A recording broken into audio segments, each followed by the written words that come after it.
Hello friends, welcome to R F U. दोस्तों, आज हम इंडियन कॉन्स्टिट्यूशन यानी कि भारतीय संविधान के अंतर्गत जो मौलिक अधिकार हमें दिए गए हैं उसको लेकर हम डिस्कस करने वाले हैं। लेकिन सबसे पहले जब हम बात करते हैं मौलिक अधिकार क्यों ज़रूरी है, उनका क्या हमारे जीवन में क्या इम्पोर्टेंस है, बहुत सारी बातें हैं। लेकिन सबसे पहले मौलिक अधिकारों की डेफिनेशन को लेकर हम बात कर लेते हैं। आखिरकार मौलिक अधिकार क्या हैं।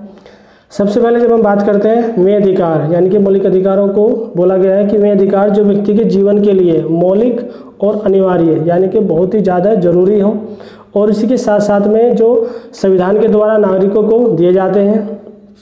और इसी के साथ साथ में हम बात करेंगे कि अधिकारों के यानी कि जो अधिकार दिए गए हैं उसमें राज्य का भी कोई हस्तक्षेप ना हो, ऐसी जो अधिकार हैं उनको मौलिक अधिकार हम कहते हैं। इसी के साथ अब बात कर रहे हैं हम मौलिक अधिकारों के महत्व को लेकर यानी कि क्या इम्पोर्टेंस है।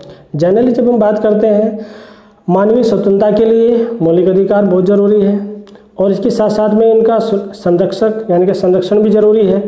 और इससे बेनिफिट क्या होता है कि मनोवैज्ञानिक महत्व यानी कि साइकोलॉजिकल डेवलपमेंट की हम बात कर सकते हैं, उसका इम्पोर्टेंस है। और यदि हम बात करते हैं मौलिक अधिकार को कहीं ना कहीं पर लोकतंत्र में सबसे ज़्यादा महत्वपूर्ण योगदान होता है।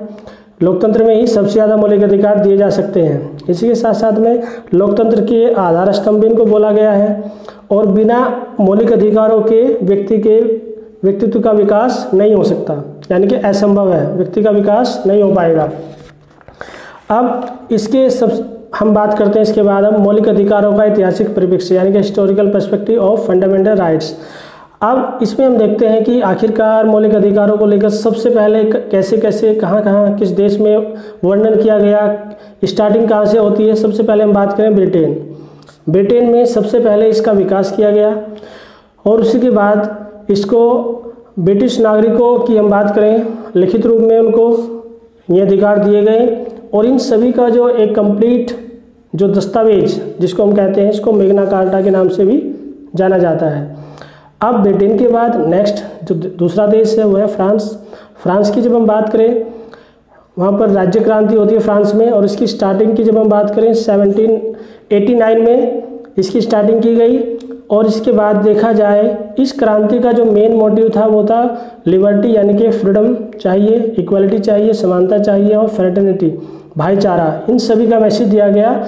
और उसके बाद जो वहाँ की फ्रांस की राष्ट्रीय सभा है 1789 में इन अधिकारों की घोषणा कर दी गई कि अधिकार दिए जाएंगे। फ्रांस के बाद जब हम बात करते हैं अमेरिका, यूएसए की जब हम बात करते हैं, वैसे तो यूएसए का जो कॉन्स्टिट्यूशन है वो 1787 में कंप्लीट हो चुका था और उसके बाद 1789 में उसको इम्प्लीमेंट किया गया। और उसके बाद जब हम बात करते हैं 1791 यानी कि अमेरिका ने भी संशोधन किया। जब अमेरिका कॉन्स्टिट्यूशन बना था उसमें वो ऐड नहीं किए गए थे लेकिन बाद में उसको ऐड किया गया। उसके बाद हम बात करें 1945 यानी कि द्वितीय विश्व सेकेंड वर्ल्ड वार के बाद यूएनओ को एस्टैब्लिश किया जाता है और यूएनओ में 10 दिसंबर 1948 को मानव अधिकारों की घोषणा कर दी जाती है, यानी कि अंतर्राष्ट्रीय स्तर पर भी मानव अधिकारों की घोषणा की गई। अब हम बात कर रहे हैं भारतीय संविधान में जो मौलिक अधिकार को एक्सप्लेनेशन किया गया है यानी कि वर्णन किया गया है। सबसे पहले हम बात करें कि भारतीय संविधान में मौलिक अधिकारों का जो किस भाग में उसको हमने रखा, किस पार्ट में इसको हमने स्थान दिया है, वह पार्ट 3। उसके बाद किस आर्टिकल से यानी कि किस अनुच्छेद से लेकर किस अनुच्छेद तक इसका वर्णन किया गया है, वह है 12 to 35 यानी कि 12 से 35। उसके बाद मौलिक अधिकार हमने किस कंट्री से यानी कि किस देश से लिए हैं, यूएसए। बहुत सारे कॉम्पिटिशन में भी क्वेश्चन आता है किस कंट्री से हमने मौलिक अधिकार गेन किए, एक्सेप्ट किए हैं। उसके बाद भाग 3 को मैग्ना कार्टा भी कहा जाता है। उसके बाद जो हमारा ओरिजिनल यानी कि मूल संविधान जो है उसमें जो मौलिक अधिकारों का जो टोटल नंबर रहा वो 7 रहा। और यदि हम वर्तमान में यानी कि प्रेजेंट टाइम में बात करें जो टोटल नंबर है अभी हमारे पास वो है 6। अब हम बात करें जो अभी 7-6 को लेकर एक कन्फ्यूजन बनता है कि 7 थे तो उसके बाद 6 आ गए। हम बात करें 44 अमेंडमेंट किया गया था 1978 में, ये भी क्वेश्चन बहुत बार पूछा जाता है कंपटीशन में।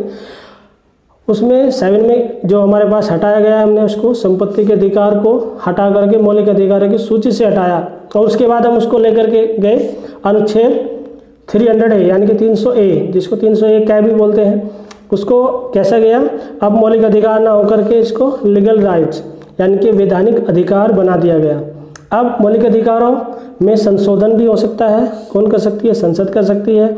मौलिक अधिकारों का निलंबन कुछ टाइम के लिए उनको छीना जा सकता है, कम किया जा सकता है, राष्ट्रपति कर सकता है। अब टोटल जो इसका नंबर है 6, जिसको हमने बात की थी अभी, टोटल नंबर हमारे पास जो प्रेजेंट टाइम है वो 6 है।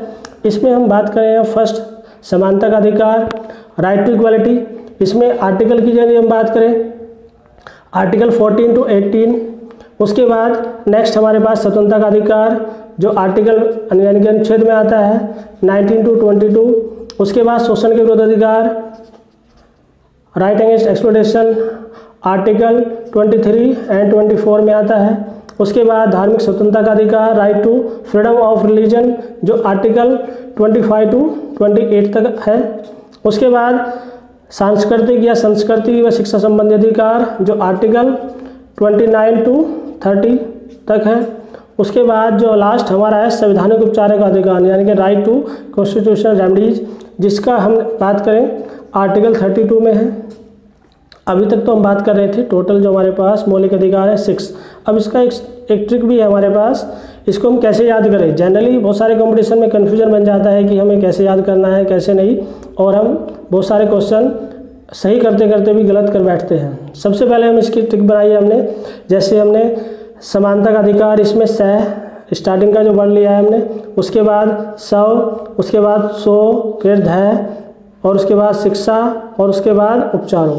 अब इसको हमने जोड़ा है, स्वयं शोध करना है। जैसे हम हायर स्टडीज़ की हम बात करें, जैसे हम उच्च शिक्षा लेते हैं उसके बाद MPhil PhD या कोई प्रोजेक्ट करते हैं तो उसमें हम शोध करते हैं। शोध करना है शिक्षा व उपचार के लिए यानी कि स्वयं करना है। जैसे हम शोध करते हैं ऐसा तो नहीं है, स्वयं करेंगे और करना ही होता है, स्वयं शोध करना होता है, स्वयं शोध करना है और शिक्षा व उपचार के लिए। तो इससे हम देखेंगे तो हमारे जो मौलिक अधिकार है 6 वो कभी भी गलत नहीं हो पाएंगे यानी कि कोई भी मिस्टेक नहीं हो पाएगी। अब हम इसका जो कंप्लीट एक्सप्लेनेशन है उसको लेकर बात करते हैं। अभी तक हमने टोटल जो 6 हमारे पास फंडामेंटल राइट्स मौलिक अधिकार उसको लेकर बात की है, लेकिन जनरली एक कन्फ्यूजन और बन जाता है कि आर्टिकल 14 से लेकर हम इसको स्टडी करते हैं, लेकिन आखिरकार उससे पहले है क्या। 12 में हम बात करें अनुच्छेद जो हमारे पास 12 है उसमें स्टेट को डिफाइन किया गया है, राज्य को परिभाषित किया गया है। उसके बाद जो आर्टिकल 13 है, आर्टिकल 13 में क्या है यानी कि मौलिक अधिकारों को सुरक्षा भी देने के लिए आर्टिकल होना चाहिए, वो बनाया गया हमने आर्टिकल 13। और उसमें बात की गई है न्यायिक पुनरावलोकन यानी कि जुडिशियल रिव्यू को बात की गई है, और सारी शक्ति किसके पास है, हाई कोर्ट और सुप्रीम कोर्ट के पास है। अब उसके बाद हम इसका और अच्छे से एक्सप्लेन करते हैं। जो हमारे पास फर्स्ट समानता का अधिकार है जिसको हमने लेकर बात की थी आर्टिकल 14 to 18। अब इसमें भी बहुत सारे कन्फ्यूजन बन जाते हैं। सबसे पहले हम बात करें आर्टिकल 14 आखिर है क्या। जब हम स्टार्टिंग से ही देख रहे हैं समानता का अधिकार यानी कि व्यक्ति समान कहाँ कहाँ पर है। जब हम बात करें कानून सभी के लिए समान है, चाहे वो अमीर है चाहे गरीब है, ठीक है ना। उसके बाद आर्टिकल 15 की हम बात करें, अनुच्छेद 15 में क्या है, सामाजिक समानता की बात की गई है यानी कि धर्म के आधार पर, जाति के आधार पर, लिंग के आधार पर और मूलवंश, इन सभी के भेदभाव को निषेध किया गया है, मना किया गया है। यानी कि धर्म के आधार पर भी कोई भी भेदभाव नहीं किया जाएगा, जाति के आधार पर भी कोई भेदभाव नहीं होगा। यानी कि जेंडर, लिंग की हम बात करें यानी कि चाहे मेल है चाहे फीमेल है, किसी तरह का कोई भेदभाव नहीं होगा। नेक्स्ट आते हैं अनुच्छेद 16 पर आते हैं। आर्टिकल जो 16 है उसमें क्या है, सरकारी सेवाएं। जानते हैं हम सभी सरकारी सेवाएं क्या होती है, नौकरियां, ठीक है ना। उसमें सभी को समान अवसर दिया गया है, ठीक है ना। चाहे वो किसी भी कैटेगरी का व्यक्ति है वो अप्लाई कर सकता है, यानी कि सभी को अवसर दिए गए हैं। उसके बाद आर्टिकल 17 है हमारे पास, अनुच्छेद 17, उसमें अस्पृश्यता यानी कि छुआछूत जो लंबे समय से भारत में एक समस्या चली आ रही थी उसका अंत करने की संविधान में बात की गई है। उसके बाद नेक्स्ट आर्टिकल जो 18 है, अनुच्छेद 18 है, उसमें बात की गई उपाधियों का अंत यानी कि उपाधियाँ देखा जाए किसी भी जाति से संबंधित या कोई भी ऐसी उपाधि सरकार नहीं देगी। हाँ, उपाधि देगी सरकार सेना से संबंधित, जैसे हम देखते हैं सेना में बहुत सारी उपाधि दी जाती है, पद्म भूषण, पद्मश्री, ऐसे बहुत सारे सम्मान दिए जाते हैं, कर्नल की उपाधि दे दी जाती है। इसके साथ साथ में शिक्षा के क्षेत्र में हम बात करें, जैसे शिक्षा में हम बात करें एमफिल की उपाधि या PhD डॉक्टरेट की, या फिर उसके बाद और भी अदर बहुत सारी डिग्री हैं, ठीक है ना, उसमें हमें इस तरह की उपाधि दी जाती है। ये तो हो गया हमारा जो फर्स्ट समानता को अधिकार के लेकर हमने बात की, यानी कि कहाँ पर हम समान हैं, कानून सभी के लिए समान है। और उसके बाद सामाजिक समानता, यानी कि सभी को समानता दी गई है। उसके बाद नौकरियों में है। नेक्स्ट अस्पष्टता को लेकर हमने बात की। और लास्ट जो हमारा था इसमें उपाधियों, कोई जाति से संबंधित कोई उपाधि सरकार नहीं देगी। अब नेक्स्ट आते हैं हम स्वतंत्रता का अधिकार, यानी कि दूसरे नंबर पर है जो हमारा right to freedom, article 19 to 22। अब देखा जाए आर्टिकल 19 के ही 6 पार्ट हैं। अब फर्स्ट पार्ट को लेकर यदि हम बात करें 19A, बहुत इंपॉर्टेंट है, बहुत सारे एग्जाम में पूछा जाता है, बार बार ये क्वेश्चन रिपीट होता है कि प्रेस की स्वतंत्रता को लेकर हम बात करें किस आर्टिकल में है। 19A यानी कि 19 क में आता है।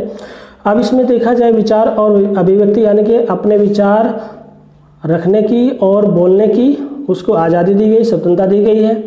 अब नेक्स्ट में आते हैं 19B, इसको यानी कि 19 का ही दूसरा पार्ट है ये, यानी कि सभा और सम्मेलन करने की उसको आज़ादी दी गई है, शांतिपूर्ण। लेकिन उसके बाद 19C में जब हम बात करें समुदाय और संघ को बनाने की उसको आज़ादी दी गई है कि वह समुदाय भी बना सकता है और संघ भी का भी निर्माण कर सकता है। अब इसी के साथ साथ हम बात कर रहे हैं नेक्स्ट, इसमें अनुच्छेद 19 का D, यानी कि पूरे भारत में विदाउट वीज़ा, यानी कि कोई वीज़ा की आवश्यकता नहीं है, हम घूम फिर सकते हैं। अर्थात 90D में हम बात कर रहे हैं कि पूरे भारत में कहीं भी हम भ्रमण कर सकते हैं, पूरी आज़ादी हमें मिली हुई है, विदाउट वीज़ा, कोई वीज़ा की आवश्यकता नहीं है भारत में। उसके बाद 19E में क्या है, पूरे भारत में हम कहीं भी निवास कर सकते हैं। पहले जम्मू कश्मीर इसमें अपवाद था, लेकिन अब नहीं है। अब किसी भी तरह का कोई ऐसी बाउंडेशन नहीं है कि हम जम्मू कश्मीर में निवास नहीं करेंगे, वहाँ पर भी अब पूरी आज़ादी हमें दे दी गई है। उसके बाद 19G में आते हैं, तो पूरे भारत में हम कहीं भी अपनी लाइफ को सर्वाइव करने के लिए यानी कि कोई भी व्यापार कर सकते हैं। अब इसकी देखा जाए बहुत सारे डाउट्स बन जाते हैं इसमें, कभी कभी हम देखते हैं कि 19A में क्या है, 19C में क्या है, D में क्या है। सबसे पहले इसकी हमने ट्रिक तैयार की है। देखा जाए बोलने की आज़ादी है, हमें बोलने के साथ हम सभा भी कर सकते हैं, समुदाय भी बना सकते हैं, घूम फिर सकते हैं, निवास कर सकते हैं, व्यापार, यानी कि एक व्यक्ति बोल भी सकता है, बोलने के साथ सभा भी अटेंड कर सकता है, फिर वो यदि जरूरत पड़ी तो समुदाय भी बना सकता है। एक व्यक्ति जरूरत पड़ी तो घूमेगा भी, घूम फिर सकता है, इसके साथ निवास भी कर सकता है, कहीं पर भी उसको निवास करने की आज़ादी है। और यदि आवश्यकता पड़ती है तो कोई भी व्यापार भी वह कर सकता है। अब नेक्स्ट आते हैं इसमें जो हमारे पास आर्टिकल 20 है, अनुच्छेद 20। इसमें क्या अपराधों की 2 सिद्धि के संबंध में संरक्षण की बात की गई है। आखिरकार संरक्षण कैसा, यानी कि एक अपराधी यदि अपराध कर देता है तो उसको एक बार ही पनिश किया जाएगा, बार बार उसको पनिश नहीं किया जाएगा, एक बार ही उसको दंड दिया जाएगा। इसके साथ साथ में यानी कि वह स्वयं के विरुद्ध न्यायालय में गवाही देने के लिए उसको बाध्य नहीं किया जाएगा। ऐसा नहीं है कि वह अपने ही विरुद्ध गवाही देने लग जाए, ऐसा उसको अधिकार दिए गए हैं, वह अपने विरुद्ध गवाही नहीं दे सकता, मतलब यह बाध्य भी नहीं किया जा सकता। उसके बाद अपराध करने के समय कानून के अनुसार, यानी कि जिस टाइम पर उसने अपराध किया है उसी के जो उस टाइम पर कानून होगा उसी के अनुसार उसको दंड दिया जाएगा। ऐसा नहीं है कि अपराध उसने आज किया और हो सकता है उसको आगे जो कानून बन चुके हैं या बन रहे हैं तो उसके अकॉर्डिंग उसको दंड दिया जा रहा है, ऐसा कुछ प्रोविजन इंडियन कॉन्स्टिट्यूशन में नहीं है। उसके बाद आते हैं हम नेक्स्ट अनुच्छेद 21 यानी कि अनुच्छेद 21 में जब हम बात करें प्राण और दैहिक स्वतंत्रता में भी संरक्षण उसको दिया गया है। और इससे बहुत सारे इंपॉर्टेंट क्वेश्चन भी बनते हैं कि राइट टू लाइफ किस आर्टिकल में आता है, यानी कि जीवन जीने का अधिकार उसको किस अनुच्छेद में दिया गया है, वो 21 में ही है। और राइट टू प्राइवेसी, इसको लेकर बहुत इलेक्ट्रॉनिक या प्रिंट मीडिया में बहुत डिस्कशन चला है कि मतलब निजता का अधिकार उसको 21 में दिया गया है। उसके बाद जब हम आते हैं इसके 21A यानी कि 21 कह के जो पार्ट है इसमें, यानी कि 6 से 14 वर्ष तक के जो बच्चे हैं उनको निःशुल्क शिक्षा की बात की गई है। इसको शिक्षा के अधिकार से भी हम जोड़ते हैं कि व्यक्ति को शिक्षा का अधिकार दिया गया, यानी कि 6 से 14 वर्ष तक के जो बच्चे हैं उन्हीं के लिए। लेकिन ये स्टार्टिंग में हमारे इंडियन कॉन्स्टिट्यूशन का पार्ट नहीं था। हमने 86वें जो अमेंडमेंट है, संशोधन है, उसमें 2002 में किया गया था, उसके द्वारा इसको जोड़ा गया। अब देखा जाए आर्टिकल जो 21 है इसका और क्या इम्पोर्टेंस है। इसमें हम बात करें विधायिका यानी कि लेजिस्लेटिव और एग्जीक्यूटिव, देखा जाए विधायिका और कार्यपालिका दोनों के विरुद्ध यह संरक्षण देता है। किसको संरक्षण मिल रहा है इसमें? एक व्यक्ति को। और इसमें संरक्षण जो मिल रहा है यह देखा जाए चाहे वो इंडियन सिटीजन है यानी कि भारत का नागरिक है या फिर विदेशी, यह आर्टिकल सभी को एक समान इसको अधिकार मिल जाएगा, यानी कि सभी पर यह एक समान लागू होता है। दोस्तों आप आर्टिकल 22 को देख लेते हैं, यानी कि अनुच्छेद जो 22 है उसमें देखा जाए गिरफ्तारी की अवस्था में संरक्षण की बात की गई है कि एक व्यक्ति को जब गिरफ्तार किया जाता है तो उसमें भी उसको संरक्षण देने की बात की गई है। अब संरक्षण कैसा है, यानी कि व्यक्ति को कारण पूछने का अधिकार है, यानी कि यदि किसी व्यक्ति को पुलिस के द्वारा अरेस्ट कर लिया जाता है तो उसको कारण जानने का अधिकार है कि मुझे किस वजह से अरेस्ट किया जा रहा है।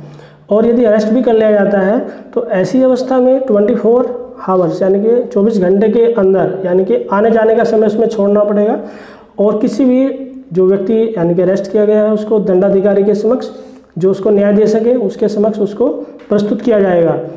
और इसी में यानी कि यदि कोई व्यक्ति को अरेस्ट किया गया है तो उसको अपनी पसंद के यानी कि जिसको अच्छा लगे कोई भी वकील वह हायर कर सकता है, उससे सलाह ले सकता है। तो दोस्तों ये आर्टिकल 22 यहाँ पर कंप्लीट होता है। अब इसके पार्ट 3 पर आते हैं, यानी कि जो हमारे पास जो मौलिक अधिकार है उसमें 3rd नंबर पर है जो शोषण के विरुद्ध अधिकार। इसमें जो हम बात करें 23 और 24 को हम बात करेंगे। इसमें 23 में क्या है? मानव व्यापार, बंधुआ मजदूरी और बलात्सर्म। मानव व्यापार क्या है? यानी कि मानव को किसी भी व्यक्ति को खरीदा और बेचा नहीं जाएगा, इन सभी का निषेध किया गया है। बंधुआ मजदूरी, किसी भी व्यक्ति को ज़बरदस्ती काम नहीं लिया जाएगा या लंबे समय के लिए उसको बंधक बना करके ज़बरदस्ती काम नहीं कराया जा सकता। और इसके साथ साथ में बलात्सर्म यानी कि बलपूर्वक ज़बरदस्ती काम नहीं कराया जाएगा। इन सभी का आर्टिकल 23 के अकॉर्डिंग निषेध किया गया है, पूरी तरह से इसको स्टॉप किया गया है। अब आर्टिकल 24 की हम बात करें, अनुच्छेद 24 क्या है? इसमें क्या है? बाल श्रम, जैसे हम चाइल्ड लेबर की हम बात करें उन सभी को स्टॉप करने की बात की गई है। चाइल्ड लेबर या हम देखते हैं बहुत सारे जितने भी रेस्टोरेंट या बहुत सारे होटल वगैरह में हम देखते हैं कि बहुत सारे छोटे छोटे बच्चे काम करते रहते हैं, तो उसमें बात की गई 14 वर्ष तक के जो कम आयु के बच्चे हैं उनको जो जोखिम भरे कुछ काम करते हैं उन सभी को वो काम नहीं करने हैं, उनका निषेध किया गया है। अब जो नेक्स्ट नंबर पर हमारा 4 नंबर पर है यानी कि धार्मिक स्वतंत्रता का अधिकार, इसको लेकर जब हम बात करते हैं तो आर्टिकल 25 to 28 यानी कि 25 से 28 तक इसमें हम बात कर रहे हैं। तो आर्टिकल जो 25 है इसमें हम बात करें कि सभी व्यक्ति को अपनी इच्छा के अनुसार किसी भी धर्म को स्वीकार करे, अपनी इच्छा से उसका प्रचार करे, उसको छोड़े या दूसरे धर्म में चले जाए या दूसरे धर्म को स्वीकार कर ले, उसको पूरी आज़ादी इसमें दी गई है। वो आज़ादी किसमें? आर्टिकल 25 में। उसके बाद 26 में हम बात करें धार्मिक संस्थाएं स्थापित कर सकता है और उनका मैनेजमेंट भी वह व्यक्ति कर सकता है, उसको पूरी आज़ादी उसको दी गई है। आर्टिकल 27 में क्या है? धार्मिक व्यय यानी कि धार्मिक कार्यों में जो खर्च किया जाता है उसमें टैक्स के छूट दी गई है, ये सभी। और इसके साथ में 28 में जब हम आते हैं तो जो सरकारी हमारी संस्थाएं यानी कि हम राजकीय शिक्षण संस्थाएं भी बोलते हैं, उसमें धार्मिक शिक्षा नहीं दी जाएगी, यानी कि पूरी तरह से उसका निषेध किया गया है, धार्मिक शिक्षा को नहीं दिया जाएगा। अब नेक्स्ट आते हैं हम सांस्कृतिक व शिक्षा संबंधी अधिकार। इसमें हम बात करेंगे जो हमारे पास आर्टिकल है 29 to 30। 29 में जब हम बात करते हैं इसमें हम बात करेंगे 29 में अल्पसंख्यकों के हितों का संरक्षण। सबसे पहले जब हम बात करते हैं आखिरकार अल्पसंख्यक कौन है? अल्पसंख्यक की यदि हम बात करें यानी कि जो संख्या में थोड़े हैं, संख्या में क्या है? संख्या में कम, संख्या में जिनकी आबादी बहुत कम है। अब अल्पसंख्यक में यदि हम बात करें इसमें मुस्लिम की हम बात कर सकते हैं, ईसाई है, सिख है, बौद्ध है, पारसी है, जैन को हमने बाद में ऐड किया है।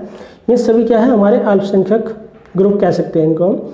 अब आर्टिकल 29 में क्या है कि भारत के प्रत्येक नागरिक यानी कि जो माइनॉरिटीज ग्रुप में आते हैं उनमें क्या है अपनी भाषा को, अपनी लैंग्वेज को, लिपि को, ठीक है ना, या संस्कृति को बनाए रखने का उनको पूरा अधिकार दिया गया है।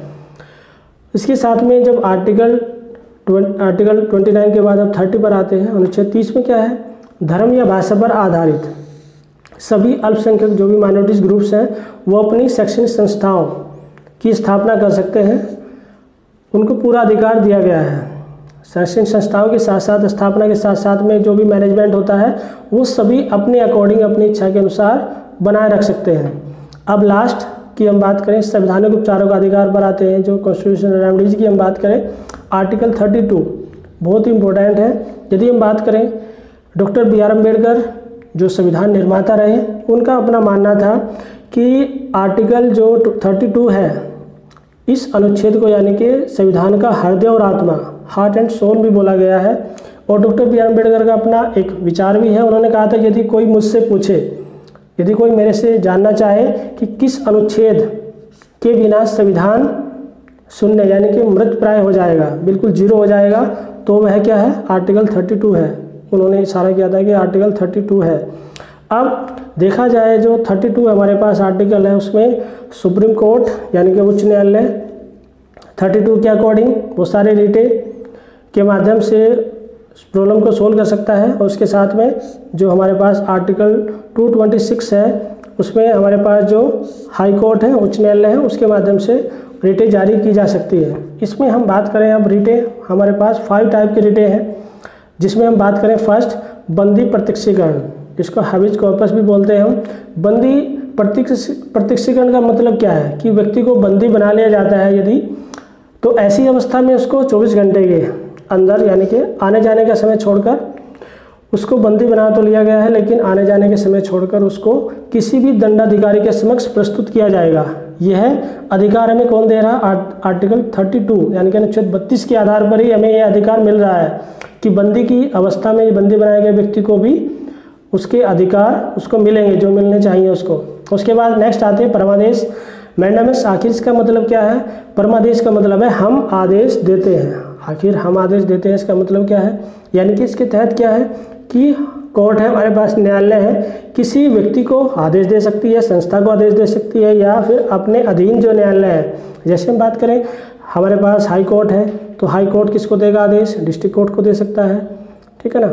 तो वह अपने कर्तव्य पालन के लिए आदेश दिया जाता है अधीनस्थ न्यायालय को कि अपने कर्तव्य का पालन करें, या फिर ऐसा भी हो सकता है किसी ऐसे अधिकारों को भी आदेश दिया जा सकता है कि जो अपने जो कर्तव्य है यानी कि जो सार्वजनिक कर्तव्य जो उसको करने चाहिए काम, वो काम करे। उसके बाद नेक्स्ट आते हैं प्रतिषेध पर। प्रतिषेध का मतलब क्या है, सीधा सीधा कि मना कर देना।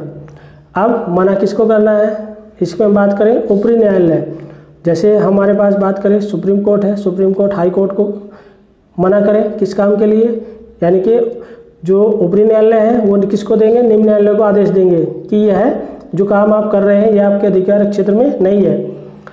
यानी कि यदि हम बात करें कभी कभी जैसे हमारे पास किसी बैंक का एग्जांपल लें हम, बैंक में मैनेजर होता है और क्लर्क भी होते हैं।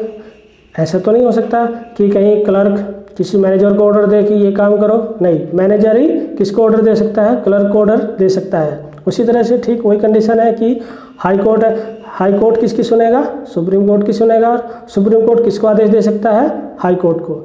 अब उत्प्रेषण पर आते हैं, सर्टिफिकेट की हम बात करें, इसका मतलब है पूर्णतया सूचित करना। आखिरकार पूर्णतया सूचित करना भी थोड़ा सा लगता है कि क्या किसको सूचित करें। यदि विवाद की अवस्था बन जाती है तो इसमें क्या है, जो निम्न न्यायालय से उच्च न्यायालय में जो भी केस होते हैं उसको भेजना, यानी कि पूरी तरह से उसको कहाँ पर भेजना है। जैसे हाई कोर्ट से हाई कोर्ट यदि सुप्रीम कोर्ट ऑर्डर दे या आदेश दे कि मुझे इस तरह की कोई भी जो सुनवाई हो रही है किसी केस में या कोई मुद्दा है ऐसा कि जो तुम्हारे क्षेत्र में नहीं आता है, तो मुझे पूरी तरह से सूचित करें, और वह पूरी तरह सूचित किसको करेगा, उच्च न्यायालय। जैसे हमारे भारत में बहुत सारे राज्यों में उच्च न्यायालय है, तो सारे उच्च न्यायालय किसको अपने पूरी तरह सूचित करने के आदेश मिल सकते हैं, सुप्रीम कोर्ट के द्वारा उसको मिल सकते हैं। अब लास्ट में आते हैं हम अधिकार परीक्षा को लेकर हम बात करें। अधिकार परीक्षा मतलब क्यों वारंटो, किस अधिकार से, किस अधिकार से देखा जाए, जब कोर्ट की हम बात करें, जब न्यायालय को ऐसा लगता है कि कोई व्यक्ति ऐसे पद पर काम कर रहा है या नियुक्त है या हो गया है जिस पर उसको काम नहीं करना चाहिए, यानी कि उसको कानूनी अधिकार नहीं है वह काम करने का, और उससे पूछा जाए कि आप किस अधिकार से काम कर रहे हैं, तो जब वह उसका संतोषजनक संतुष्टिपूर्ण उत्तर नहीं दे पाता तो ऐसी अवस्था में उसको उस पद से रिजाइन देना होता है। उसके जो अधिकार जो वह जिसका वह दुरुपयोग कर रहा था वो सारे अधिकार उससे छीन ले जाते हैं। तो ऐसी अवस्था में अधिकार पश्चात जारी किया जाता है। अब ये हमारे सारे जितने भी मौलिक अधिकार थे, ठीक है ना, 6 टाइप के, वो सारे हमने कंप्लीट किए हैं। अब इससे रिलेटेड कुछ इंपॉर्टेंट क्वेश्चन है, उसको लेकर थोड़ा सा हम देख लेते हैं। इसमें हमारे पास है, जैसे हमने बात की थी हमारे पास कि हमारे पास वर्तमान जो संविधान है और जो मूल संविधान है उसमें, उसको लेकर एक क्वेश्चन है कि वर्तमान में संविधान में मौलिक अधिकारों की जो टोटल संख्या है वो कितनी है। हमने बात की थी मूल में तो हमारे पास 7 थी, लेकिन अब वर्तमान में कितनी है, 6, तो इसका आंसर होगा 6।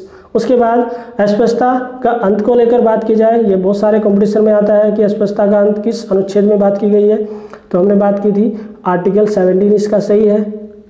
उसके बाद जो संपत्ति का अधिकार, ये भी बहुत सारे एग्जाम में बहुत सारे बार रिपीट हो चुका है क्वेश्चन। संपत्ति का अधिकार किस तरह का अधिकार है, मौलिक अधिकार तो हमने बात की थी मौलिक अधिकार तो नहीं है, तो फिर किस तरह का है। अब इसको एक लीगल यानी कि लीगल राइट वैधानिक अधिकार इसको माना गया है, तो इसका आंसर होगा वैधानिक अधिकार। अब संविधान की हृदय और आत्मा, हार्ट एंड सोल, अभी हमने बात की थी, इस अनुच्छेद को बोला जाता है। तो अनुच्छेद तो हमारे पास बहुत सारे हैं। अब यदि हमने बात की थी, डॉक्टर बी आर अम्बेडकर ने भी कहा है कि हृदय और आत्मा है और बहुत ही इंपॉर्टेंट है, और यदि अनुच्छेद 32 ना हो तो संविधान ही मृतप्राय हो जाएगा, तो इसका आंसर हुआ 32। अब नेक्स्ट क्वेश्चन है, भारत का संविधान स्पष्टतः प्रेस की आज़ादी किस आर्टिकल में आती है, लेकिन पूरी तरह से उसका एक्सप्लेन नहीं किया गया है, तो आर्टिकल 19A यानी कि 19 के क में आती है, इसका आंसर हुआ अब 19 क। अब उसके बाद नेक्स्ट और लास्ट जो क्वेश्चन है हमारे पास, संविधान के अंतर्गत मूल अधिकारों का संरक्षण कौन करेगा। संसद भी नहीं करेगी, राष्ट्रपति भी नहीं करेगा, मंत्रिमंडल भी नहीं करेगा, कौन करेगा, सर्वोच्च न्यायालय, यानी कि जो हमारे पास सुप्रीम बॉडी है जो पूरी देश के डिसीजन अपने देती है। तो दोस्तों इस वीडियो में हमने आज मौलिक अधिकारों कंप्लीट किया है, और यदि आपकी इसके बाद भी कोई भी क्वेरीज रहती है तो आप कमेंट्स बॉक्स में मेंशन कर सकते हैं। Thanks for watching the video.